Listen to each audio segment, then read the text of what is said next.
Unchur, Peutetre, le siècle sera Hegelien. En 2020 celebramos el 250º aniversario del nacimiento de Hegel. ¿Es Hegel solo una curiosidad histórica, o todavía nos concierne su pensamiento? Unchur, Peutetre, le siècle sera de Leucien, escribió Michel Foucault en la reseña de un libro de Gilles Deleuze.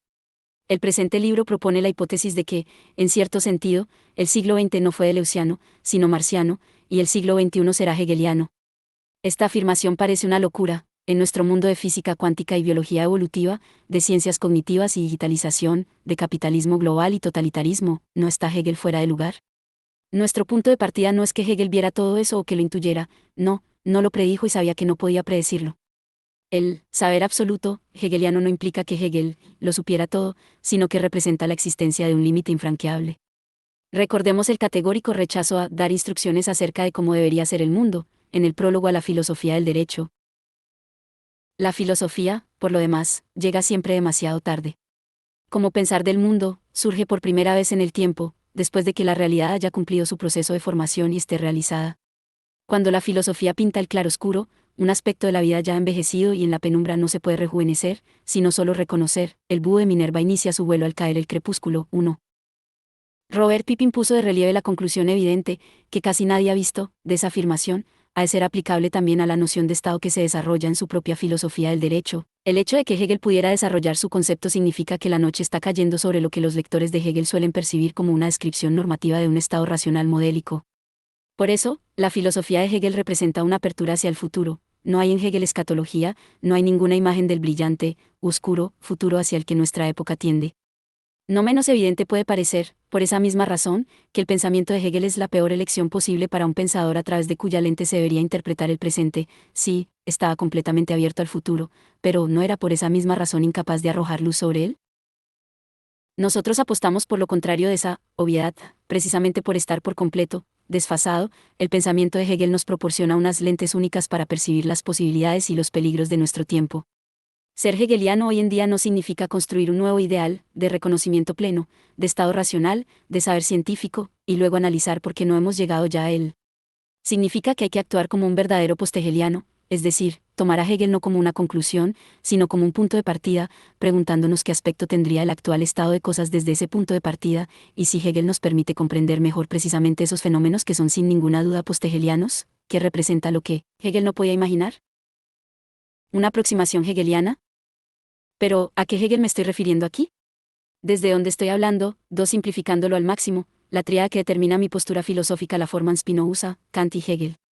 Podría decirse que Spinoza es la máxima expresión de la ontología realista. Ahí fuera hay una realidad sustancial que podemos llegar a conocer por medio de la razón, descorriendo el velo de la fantasía. El giro trascendental de Kant introduce aquí una brecha radical. No podemos acceder a las cosas tal como son en sí mismas, nuestra razón se ve limitada al ámbito de los fenómenos y, si intentamos llegar, más allá de estos, a la totalidad del ser, nuestra mente queda atrapada en necesarias antinomias e incongruencias. Lo que hace Hegel es postular que no hay realidad en sí misma más allá de los fenómenos, lo cual no quiere decir que todo lo que hay se reduzca a la interacción de estos. El mundo fenoménico se caracteriza por el obstáculo de la imposibilidad, pero más allá de ese obstáculo no hay nada, no hay otro mundo, no hay ninguna realidad positiva, de modo que no estamos regresando al realismo prekantiano. Se trata solo de que aquello que para Kant es la limitación de nuestro conocimiento, la imposibilidad de alcanzar la cosa en sí misma, se inscribe en esa misma cosa. Pero, nuevamente, ¿puede Hegel seguir representando el papel de horizonte insuperable de nuestro pensamiento? La verdadera ruptura con el universo metafísico tradicional, la ruptura que determina las coordenadas de nuestro pensamiento, no tiene lugar más tarde. La mejor prueba de esa ruptura es el presentimiento que nos invade cuando leemos un texto clásico de metafísica. Algo nos dice que hoy ya no podemos pensar así.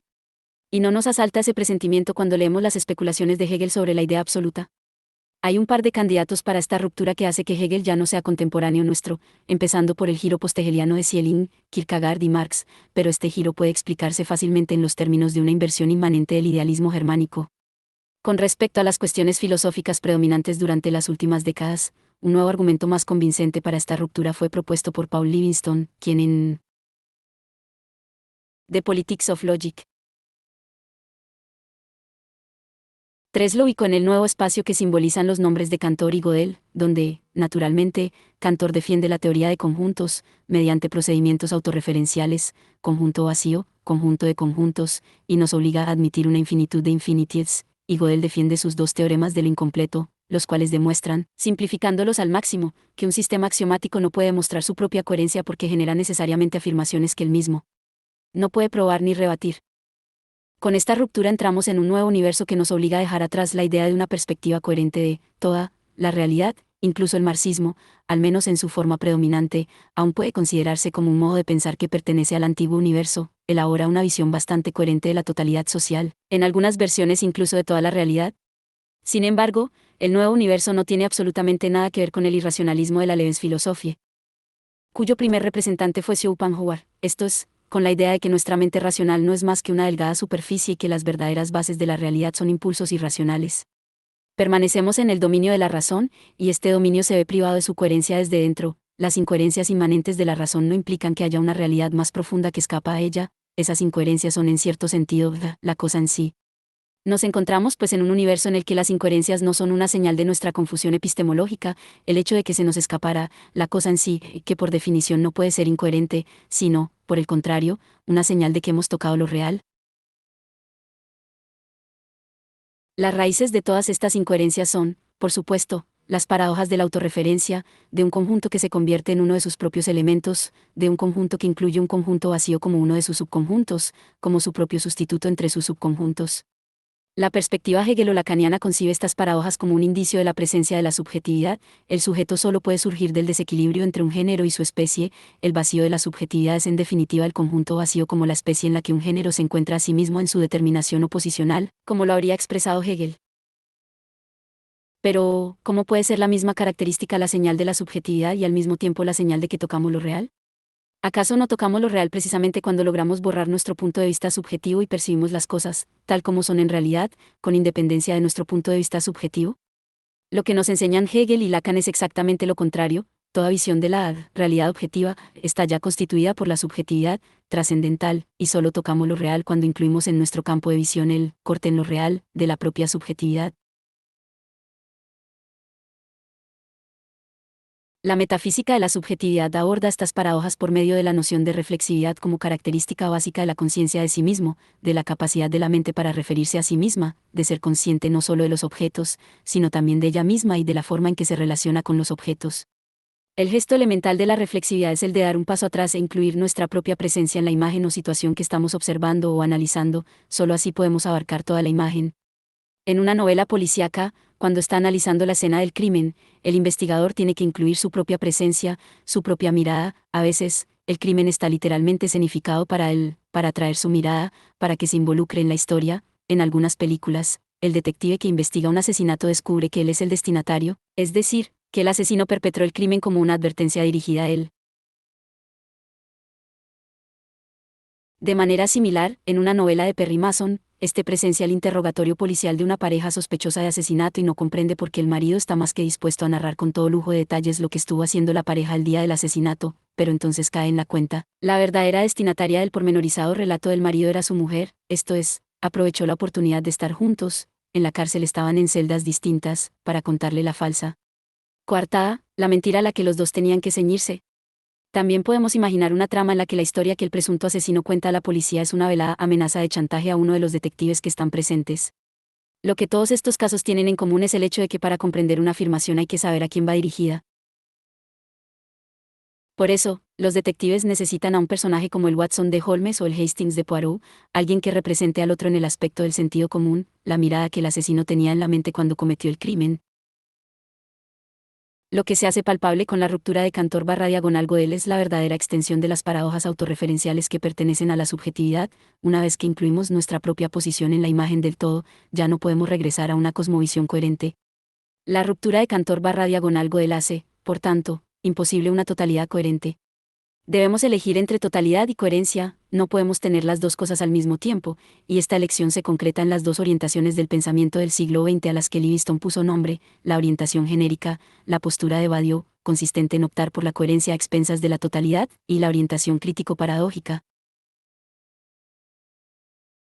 consistente en optar por la totalidad a expensas de la coherencia. Livingstone, de manera no demasiado convincente, mete en el mismo saco a Wittgenstein, Heidegger, Levi-Strauss, Foucault, Deleuze, Derrida, Agamben y Lacan. Llegados a este punto, percibimos el primer hecho extraño en la construcción de Livingstone: un sorprendente desequilibrio, aunque lo crítico paradójico y lo genérico representan dos formas de abordar el nuevo universo que imposibilita la totalidad coherente. Tenemos por una parte una diversidad de pensadores muy divergentes y por otra un solo nombre, Badiou. Este desequilibrio tiene una consecuencia evidente: demuestra que el verdadero tema del libro de Livingstone es cómo proporcionar una adecuada respuesta crítico-paradójica al enfoque genérico de Badiou. Livingstone trata a Badiou con gran respeto y es consciente de que los cimientos lógicos y políticos de su posición genérica han sido elaborados de manera mucho más precisa que las respectivas posiciones de los principales representantes del enfoque crítico-paradójico. Lo que hace a Badiou tan importante es que elabora explícitamente su posición sobre el tema que da título al libro de Livingstone, la política de la lógica, las profundas implicaciones políticas de la cuestión lógico-filosófica de la coherencia, la totalidad y las paradojas de la autorreferencia. ¿No están esas paradojas en el centro de todos los edificios de poder que tienen que imponerse de manera ilegítima y luego legitimar retroactivamente el ejercicio del poder? Si bien valoro enormemente el planteamiento de Livingstone, mis diferencias con él son numerosas. En primer lugar, la dualidad básica del universo de pensamiento que precede a la ruptura Cantor/Gödel no es para mí la que se produce entre ontoteológico y criteriológico, sino aquella entre ontológico, en el sentido de ontología universal realista, y trascendental, entre Spinoza y Kant, por poner dos ejemplos paradigmáticos. En segundo lugar, la verdadera ruptura con este universo ya la establece Hegel, y el pensamiento posthegeliano es una regresión con respecto a Hegel. La postura de Livingstone frente a Hegel es clara, aunque reconoce que la dialéctica hegeliana es un caso ejemplar de totalidad incoherente. Livingstone afirma, no obstante, que en el pensamiento hegeliano esa incoherencia es absorbida finalmente por una totalidad mayor de autodesarrollo racional, de modo que los antagonismos y las contradicciones se reducen a momentos subordinados al uno. Conviene cuestionar este punto de vista, aunque pueda parecer casi una perogrullada. Hegel difiere de la postura crítico-paradójica no porque en su pensamiento todos los antagonismos y las contradicciones hayan sido absorbidas por él. Uno de la totalidad dialéctica, la diferencia es mucho más sutil. Para explicar esta diferencia, demos un rodeo pasando por Lacan. Para un lacaniano, es evidente a primera vista que la dualidad de lo genérico y lo crítico-paradójico establecida por Livingstone encaja perfectamente en la dualidad del lado masculino y el lado femenino de las fórmulas de sexuación. La posición genérica de Badiou es claramente masculina. Tenemos el orden universal del ser, cuya estructura ontológica se describe con detalle en su obra, y la excepción de los acontecimientos verdaderos que pueden ocurrir ocasionalmente. El orden del ser, que es coherente y continuo, no obedece a estrictas normas ontológicas y no permite paradojas autorreferenciales, es un universo carente de unidad preestablecida, un universo compuesto de multitudes, de muchos mundos y muchas lenguas. Badiou nos advierte aquí contra la sabiduría tradicional, según la cual la vida es un movimiento circular y al final todo vuelve al polvo. 4. Este círculo cerrado de la realidad, de su generación y corrupción, no es todo lo que hay. Los milagros ocurren de vez en cuando. El movimiento circular de la vida es interrumpido por la irrupción de algo que la metafísica y la teología tradicionales denominan eternidad, un momento de estasis en el doble sentido de la palabra, estancamiento, detención del movimiento de la vida y, al mismo tiempo, alteración, desasosiego, aparición de algo que se opone al flujo natural de las cosas. Pensemos en el enamoramiento, es una alteración radical de mi vida cotidiana, y mi vida se estanca a causa de esa obsesión con la persona amada. A diferencia de esta lógica del orden universal del ser y su eventual excepción, el planteamiento crítico paradójico se centra en las incoherencias inmanentes y en las alteraciones del orden del propio ser. El ser no tiene excepciones, no porque el orden del ser sea lo único que hay, sino porque, expresándolo en términos especulativos, el análisis crítico paradójico demuestra que este orden es ya en sí mismo su propia excepción, sustentada por la constante transgresión de sus propias normas. Pero Badiou describe con precisión cómo los vacíos y fisuras, entre presencia y representación, en el orden del ser hacen posible un acontecimiento como si se tratara de una milagrosa irrupción que altera la continuidad del ser, de algo que no forma parte del ser. 5.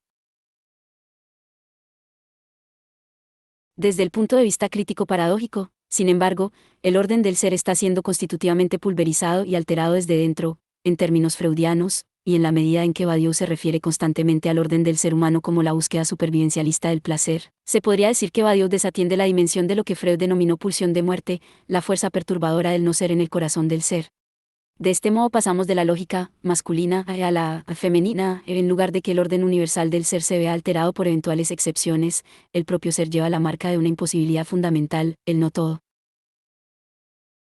Livingston advierte lúcidamente el precio que tiene que pagar Badiou por la universalidad y la coherencia de su ontología matemática, tiene que incluir la multitud y el vacío entre los constituyentes fundamentales de la realidad, multitudes de multitudes, que surgen del vacío y no de la singularidad del uno. En el universo de Cantor y Gödel, es posible obtener una universalidad coherente solo si el uno queda excluido de esta en el estadio más básico, el uno surge en una segunda ocasión como resultado de la operación de contar, que constituye un mundo a partir de la multitud. En este estadio observamos también una irreductible multiplicidad de mundos, los cuerpos, los mundos, las lenguas, son todos múltiples, imposibles de totalizar dentro de ningún uno. La única universalidad verdadera, la única universalidad capaz de imponer un uno que atraviesa la multiplicidad de cuerpos y lenguas, y también de mundos, es la universalidad de un acontecimiento. En el ámbito de la política, en el estadio del ser hay solo una multiplicidad de cuerpos y lenguas, o de mundos, culturas, de modo que lo único que podemos obtener en este estadio es una especie de multiculturalismo liberal y de tolerancia con la diferencia irreductible. Todos los intentos de imponer un proyecto universal que una todas las culturas, como el comunismo, debe mostrarse como una imposición violenta y opresiva. A diferencia del planteamiento genérico de Badiou, el enfoque crítico paradójico no acepta la prioridad ontológica de lo múltiple sobre lo uno. Evidentemente, todo uno es socavado, dañado, fragmentado por los antagonismos y las incoherencias, pero está ahí desde el principio como la imposibilidad que deja espacio a la multiplicidad. Con respecto a la lengua, la Biblia acierta con la parábola de la Torre de Babel, la multiplicidad de lenguas presupone el fracaso de la lengua única.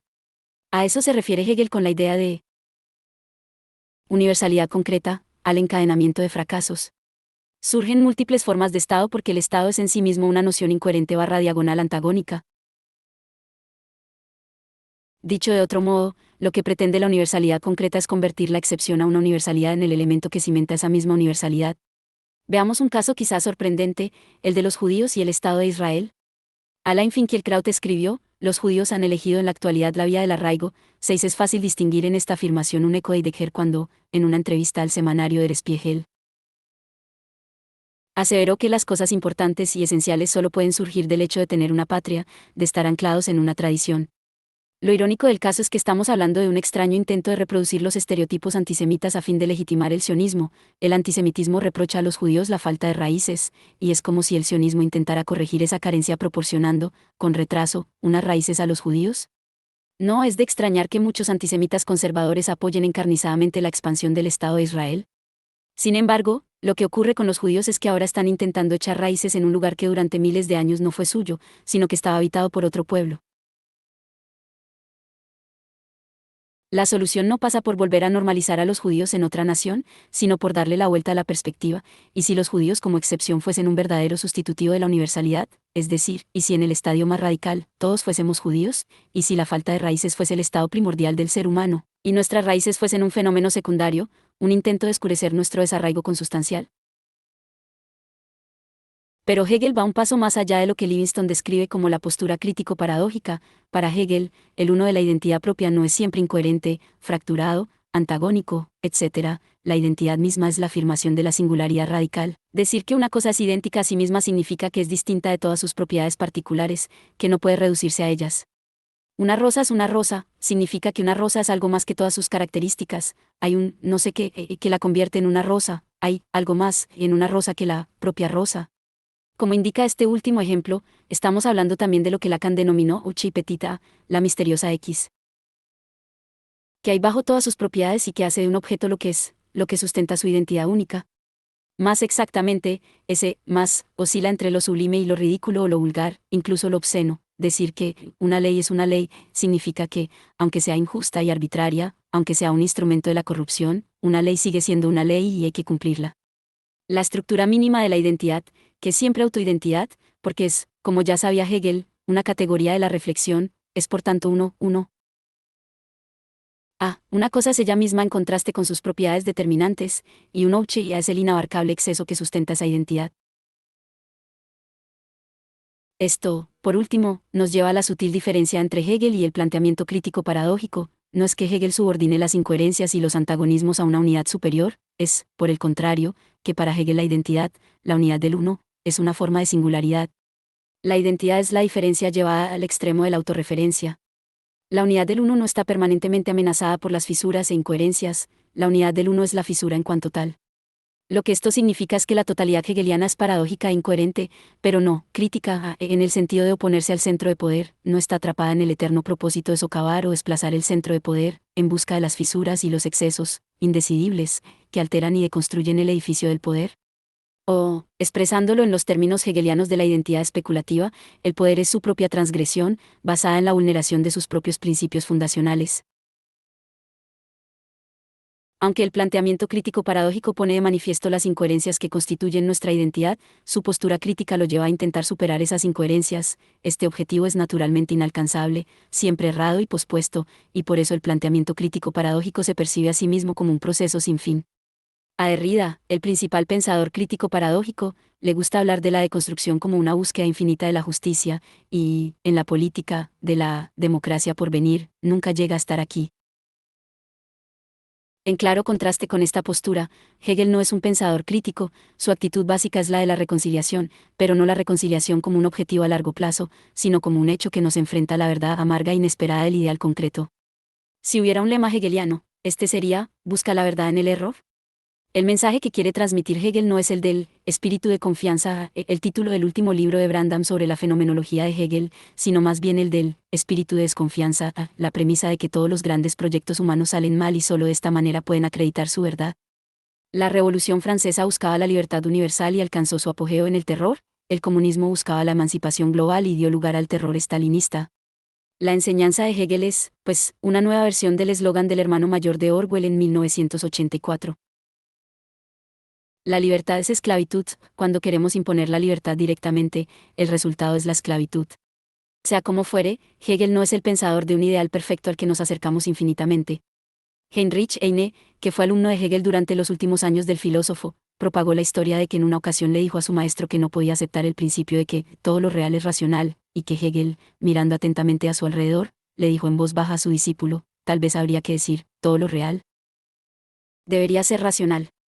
Aunque objetivamente verdadera, esta anécdota es filosóficamente falsa, cuando no una descarada invención de Heine, representa el intento por parte de Hegel de ocultar a su pupilo la dolorosa verdad de su pensamiento.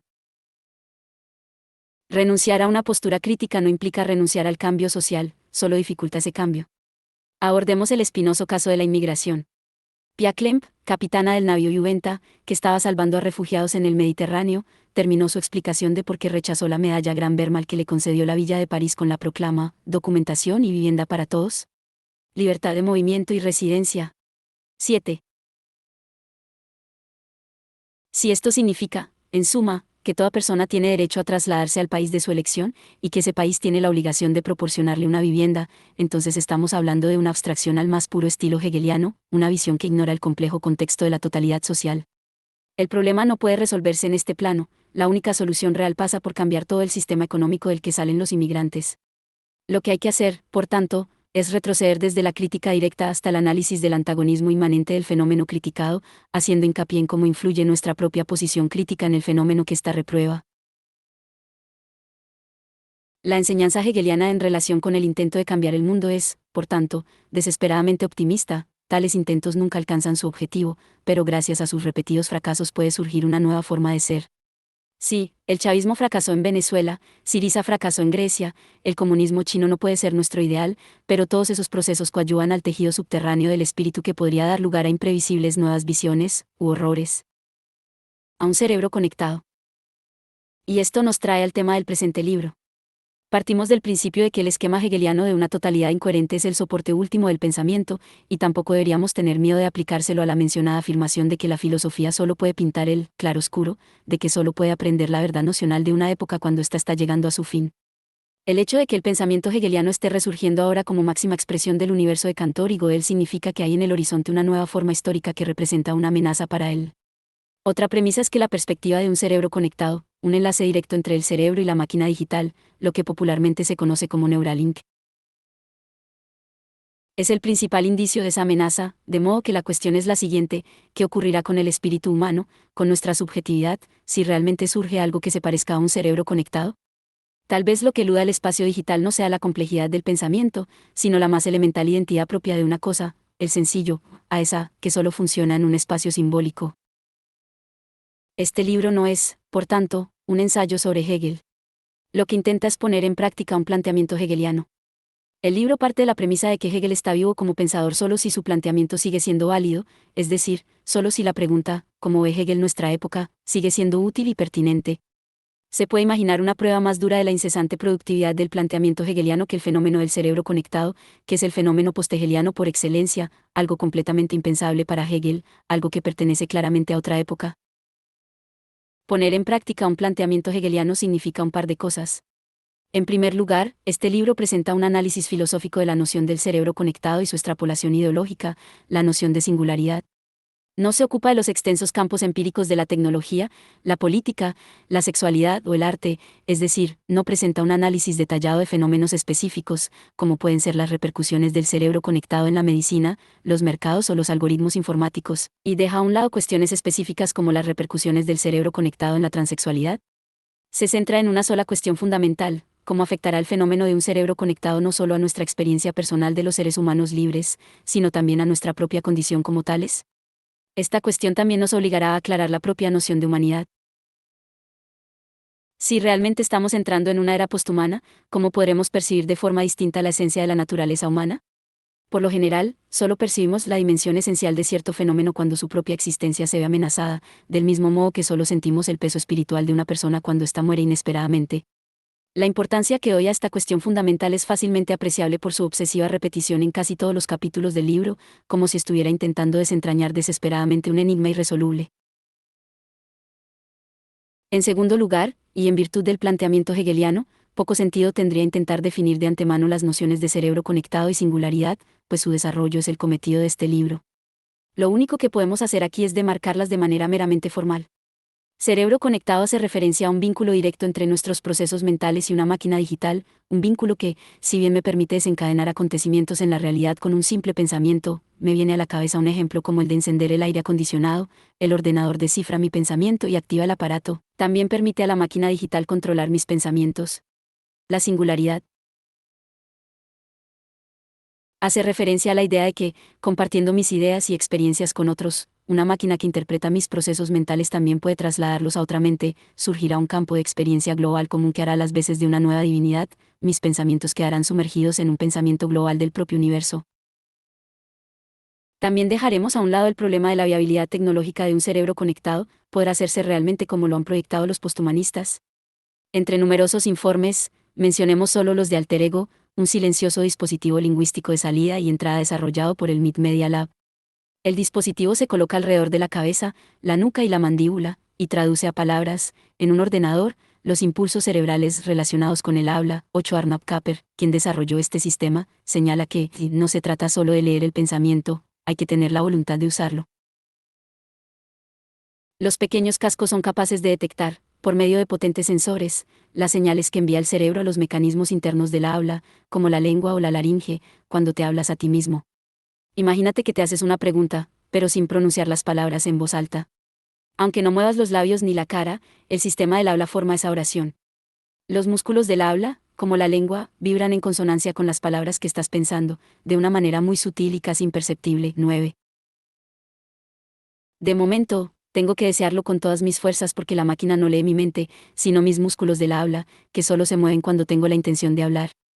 En esta fase todavía es posible mentir, simplemente imagino que quiero decir algo que no es verdad. Los músculos del habla se mueven en consonancia y la máquina interpreta ese engaño como un dato real.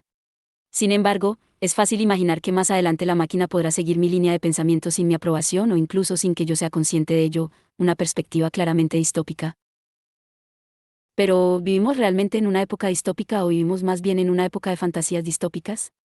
No es la idea misma de un cerebro conectado, con su imagen de una compartición colectiva de experiencias íntimas, una fantasía, una extrapolación ilusoria de tendencias que no pueden realizarse tal como se conciben?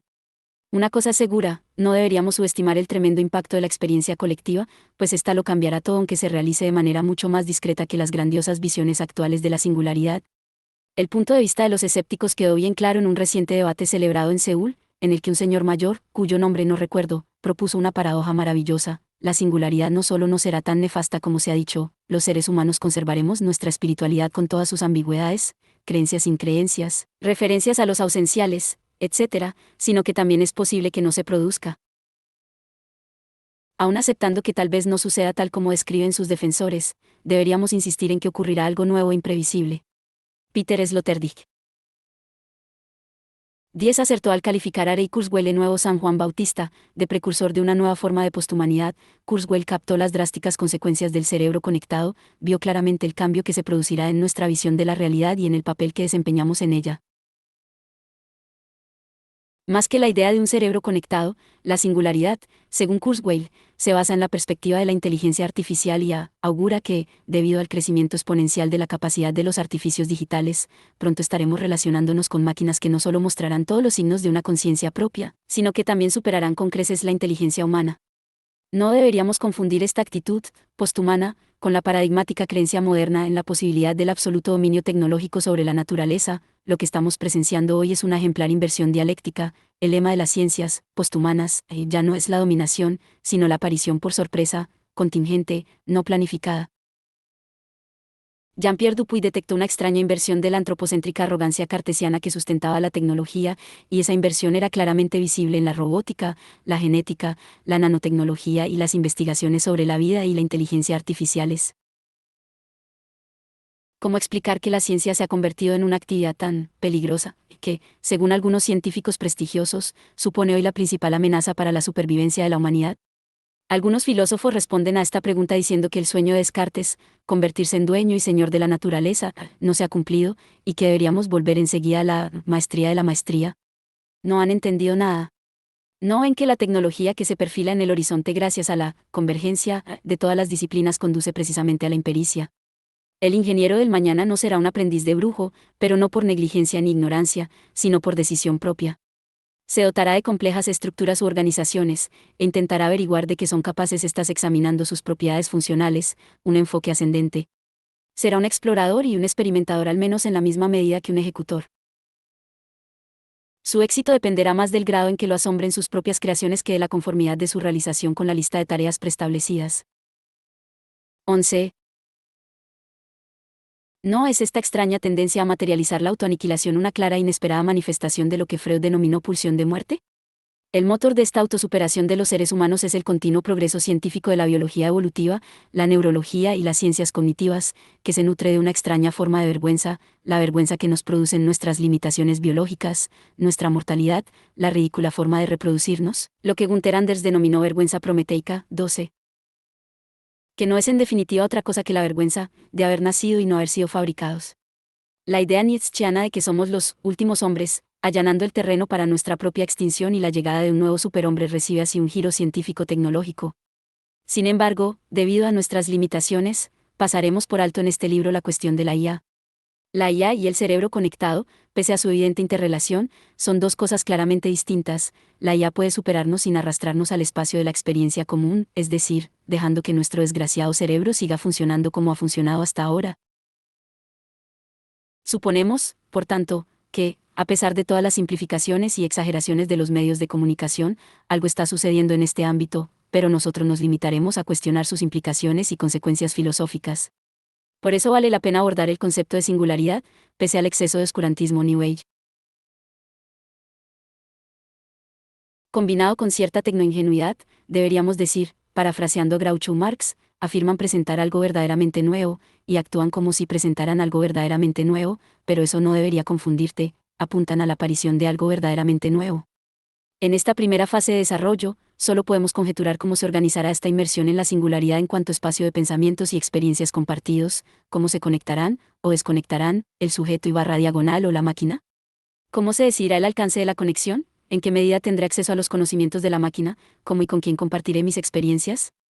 Deberíamos tener en cuenta que estas preguntas revisten una enorme importancia política.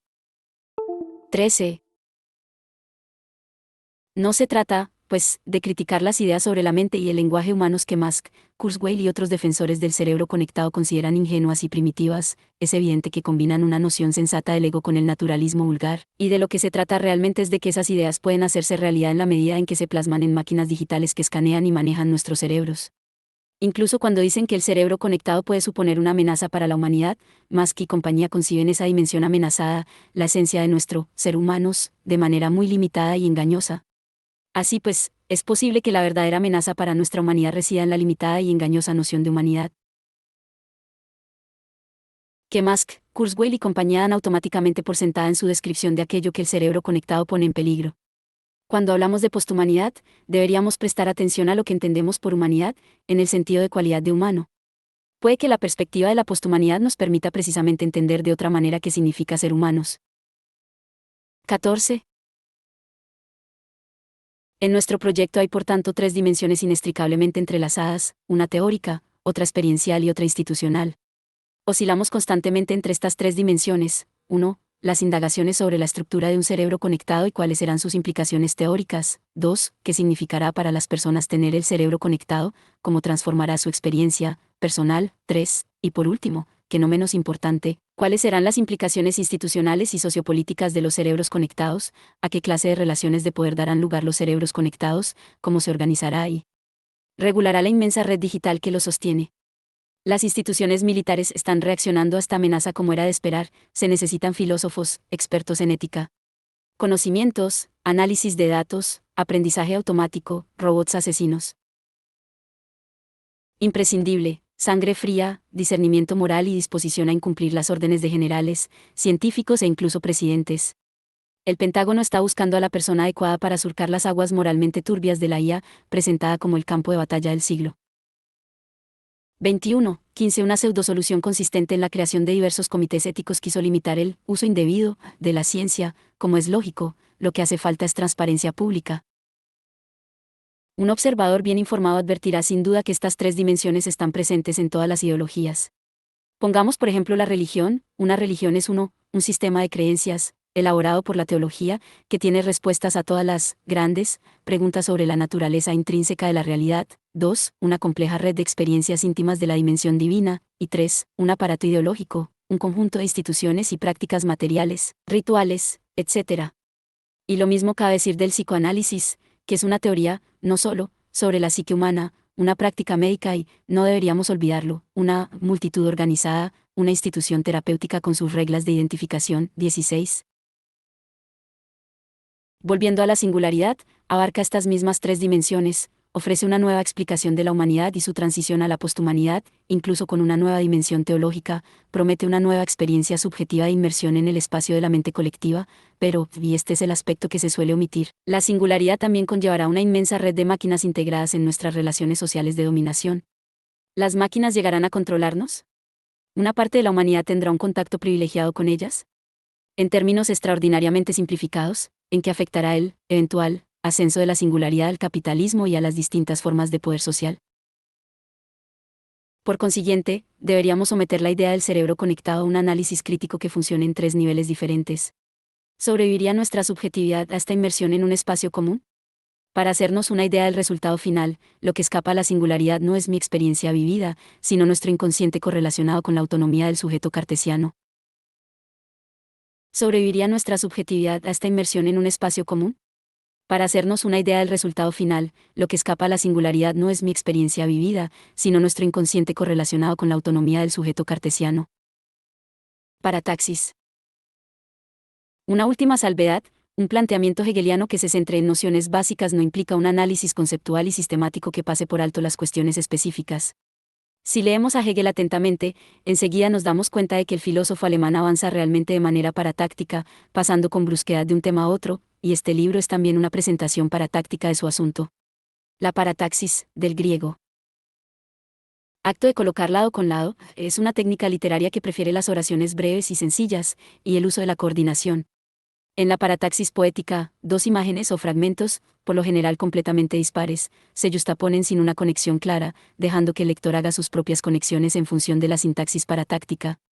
Así pues, en cierto sentido, el reproche de que este libro no trata sobre Hegel ni sobre el cerebro conectado da en el blanco, pero se olvida de lo fundamental, que es precisamente girar de manera paratáctica alrededor de sus dos puntos nodales. ¿No es ese método totalmente ajeno al planteamiento sistemático de Hegel? No, ¿se le ocurre a alguien una obra más paratáctica que la fenomenología del espíritu? El modelo secreto del presente libro es mi obra favorita de L.A. Acterol, Vida de los poetas, 6 cuentos y una novela, 6 relatos breves completamente dispares, con algún paralelismo oculto entre ellos, seguidos de una novela corta sobre un escritor neoyorquino, de la que se deduce que los cuentos son fragmentos de la autobiografía imaginaria del escritor. Este libro también podría haberse subtitulado Un tratado y 7 ensayos sobre asuntos dispares, Neuralink, teología de la caída, puntos muertos en la construcción del socialismo durante los primeros años de la Unión Soviética, un nuevo estado policial basado en control digital, seguidos de un tratado más sustancial que hace referencia a todo lo precedente para explicar las implicaciones filosóficas de la perspectiva de un cerebro conectado. Empezamos por las implicaciones políticas de la digitalización de nuestras vidas, nos dirigimos hacia un nuevo estado policial. De la digitalización y el control digital en general pasamos al proyecto más específico del cerebro conectado, y completamos su sencilla, incluso ingenua, descripción con algunas cuestiones abiertas. El problema de cómo afectará el cerebro conectado a nuestras relaciones de poder nos retrotrae al biocosmismo soviético, cuya visión del comunismo como espacio de experiencias compartidas prefigura el concepto gnóstico de singularidad. Andrei Platón vio claramente las limitaciones de semejante concepción gnóstica del comunismo. Luego pasamos al análisis crítico de la interpretación teosófica popular, New Age, de la singularidad como reunificación definitiva del espíritu y la materia. En la medida en que la singularidad promete revertir lo que el cristianismo llama la caída, analizamos la relación entre la caída, la libertad y las limitaciones de nuestro conocimiento, con el fin de acentuar el contraste entre el concepto hegeliano de Aufhebung y la absorción de nuestra finitud por parte de la singularidad. A continuación, desarrollamos la estructura reflexiva del inconsciente con el objetivo de delimitar el contorno de una dimensión de nuestro universo simbólico que eluda la singularidad. Además, puesto que nuestros cerebros estarán conectados sin que siquiera lo sepamos, surgirá una nueva forma de libertad y poder que residirá simplemente en nuestra capacidad de aislarnos, o, más bien, desconectarnos, de la singularidad. La perspectiva de un control digital absoluto del que ni siquiera somos conscientes nos enfrenta brutalmente con la pregunta filosófica fundamental: ¿se trata de nuestra única oportunidad de libertad fuera del espacio de la singularidad o hay una dimensión del ser humano que en principio escapa a la singularidad, aunque estemos inmersos en ella? Además, puesto que nuestros cerebros estarán conectados sin que siquiera lo sepamos, surgirá una nueva forma de libertad y poder que residirá simplemente en nuestra capacidad de aislarnos, o, más bien, desconectarnos, de la singularidad. La perspectiva de un control digital absoluto del que ni siquiera somos conscientes nos enfrenta brutalmente con la pregunta filosófica fundamental: ¿se trata de nuestra única oportunidad de libertad fuera del espacio de la singularidad o hay una dimensión del ser humano que en principio escapa a la singularidad, aunque estemos inmersos en ella? Así pues, en cierto sentido, este libro es también una serie de ensayos sobre la paradoja del carácter indirecto que obsesiona a la filosofía desde sus inicios, porque un rodeo en nuestra aproximación a una cosa es mejor que un intento directo de comprenderla. Esta paradoja funciona en muchos niveles. Porque solo podemos aproximarnos a la verdad por medio de mentiras y engañosas ilusiones, es decir, porque no damos con la verdad si pasamos por alto la telaraña de mentiras que la envuelve. Winston Churchill estaba en lo cierto cuando escribió que la verdad es tan valiosa que hay que protegerla con una gruesa muralla defensiva hecha de mentiras. Porque una ficción artística retrata la esencia de una época más fielmente que su descripción documental. Porque aprendemos más acerca de la Inglaterra isabelina en las obras de Shakespeare que en los sesudos tratados de historia. Y, por último, pero no por ello menos importante, porque una aproximación directa a un objeto erótico nos produce menos placer que la compleja estrategia de posponer el encuentro y girar alrededor del objeto. Dos pensadores desarrollaron detenidamente esta paradoja de lo indirecto, Hegel y Lacan. La premisa básica de la dialéctica hegeliana es que el camino que conduce a la verdad es en sí mismo la hora de la verdad no es en definitiva otra cosa que la expresión sistemática de una sucesión de errores. Lacan introdujo el concepto de plus de goce precisamente con el fin de explicar por qué el aplazamiento del placer, incluso su prohibición, genera su propio goce. Hoy en día, con el impresionante desarrollo de las tecnologías digitales, el problema de lo indirecto se ve agravado al máximo. La digitalización hace que nuestras experiencias más íntimas sean indirectas, la pornografía está empezando a formar parte de nuestra vida erótica cotidiana, y cada vez nos acercamos más a la propia realidad a través de medios digitales que no solo la reproducen fielmente, sino que incluso la realzan. Sin embargo, las nuevas tendencias de las ciencias y tecnologías de la cognición amplían la perspectiva de la participación directa en el pensamiento y las experiencias de los demás, eludiendo el lenguaje y otras formas de comunicación. ¿Cómo afectará esto a nuestra humanidad? Así pues, repito, este no es un libro sobre Hegel, sino un libro sobre cómo habría abordado Hegel en sus últimos días una cuestión que es completamente ajena a su universo, el fenómeno de un cerebro conectado, una versión contemporánea de la tesis hegeliana de que el ser del espíritu es un hueso, nuestra mente es una máquina digital. Hegel dice que el verdadero comienzo de la lógica está en la determinación de pensar cualquier cosa, de hacer algo, aunque no sea en el sentido de una acción positiva. Un heideggeriano interpretaría inmediatamente esa afirmación como una prueba de que Hegel permanece en el horizonte de la metafísica de la voluntad. Si bien esta interpretación es rechazable, el hecho sigue siendo el papel fundador si la determinación apunta a la dimensión de la subjetividad, pero de una manera muy compleja, no solo en el sentido de que una persona tenga que pensar pensamientos. El estado de determinación, en Hegel, no es psicológico o irracional, un exceso irracional y externo a la lógica, sino estrictamente lógico, inmanente a la construcción lógica. Esa misma determinación a intervenir directamente cada vez que se produce un giro importante, cada vez que surge algo radicalmente nuevo, en esos momentos decisivos, si queremos comprender bien el nuevo fenómeno, tenemos que volver a pensar, y la perspectiva del Neuralink es, sin duda, una de esas ocasiones.